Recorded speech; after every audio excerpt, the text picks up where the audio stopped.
and welcome to another video by Adrian David from Pure Electric. In this video, I want to talk about the Facebook group that I've set up called Your AM2 Experience. And essentially what that group is, it's a way for people to share their experiences, find out more information on the centres that they're going into, and talk to other people that have been through the process, hopefully allaying any fears that you may have. But don't get me wrong, the AM2 Centre, NET website has got plenty of information on there. But I don't feel that there's enough information and enough guidance, which is why I find people coming to me because I've done a few videos on it and wanting to know more about what goes on. So I'm hoping that this Facebook group will enable people to share experiences and what have you. Now, in that Facebook group, I've put obviously my videos that I've done on the AM2, each section, so that will help you. A couple of links to the NET website that tell you about the centre that you're using and the facilities that are available and what you can expect on the day.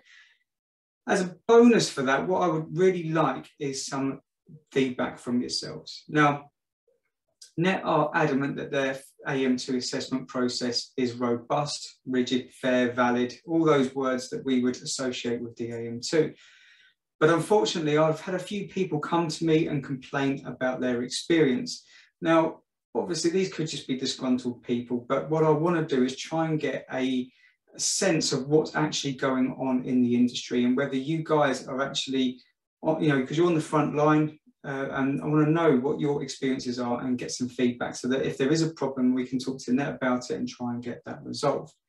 So in this questionnaire that I've put together, there's a few things. Obviously, I'm looking for your address, your email, basically your unique learner number so that I can prove that you're a legitimate person, not just somebody that's got a vendetta against AM2 or the centre that you went to.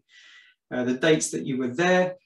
I want you to rate your assessor because sometimes the assessor can be good and the centre could be bad or vice versa. So it's good to separate the two from that. I want you to tell me what you were happy with. There's a range of questions that I've put together and you just have to tick just to say what you're happy with. And then equally what you were unhappy with, so we can kind of get an assessment of that. I want to know whether the test equipment that you used was working, whether it was safe to use, in good condition, or whether you could null the leads, because some people complained that the test equipment was so old that you couldn't get any readings. So I want to know about that and whether or not you used insulation resistance testers, for instance, for finding short circuits on the fault finding bay, or whether you were just able to use a continuity test. I want to know whether you passed first time, because NET are very cagey about the first time pass rate, and there's a lot of numbers bandying around. So I would like some solid concrete numbers that I can work with and sort of explain to people that this is where we are. Things either need to improve or they're okay as they are. And if you didn't pass first time, I want to know what the feedback was from NET. Was it sufficient? Did it help you to look back and reflect on what went right, what went wrong, and move forward and learn from your mistakes? Or was it insufficient and there was no information there? So you were just left wondering what the hell happened. I want to know whether you think that you are competent now. Is the AM2 assessment valid? Does it prove your worth, or do you think it was below you and that it's too easy?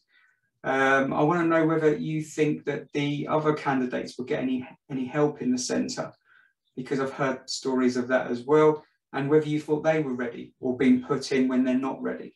Overall, I want to know how happy you were with the AM2 centre and whether you think there's anything that needs to be improved. Finally, NET do issue their own feedback survey, and I want to know whether you actually received that, because I have heard that some people didn't receive it, and whether you made use of that. Again, all of this information that you share with me is confidential. I can keep it completely and not use it, or there's an option for me to use it anonymously without actually giving your details over, but use your experience as a way to inspire change. So any help gratefully received.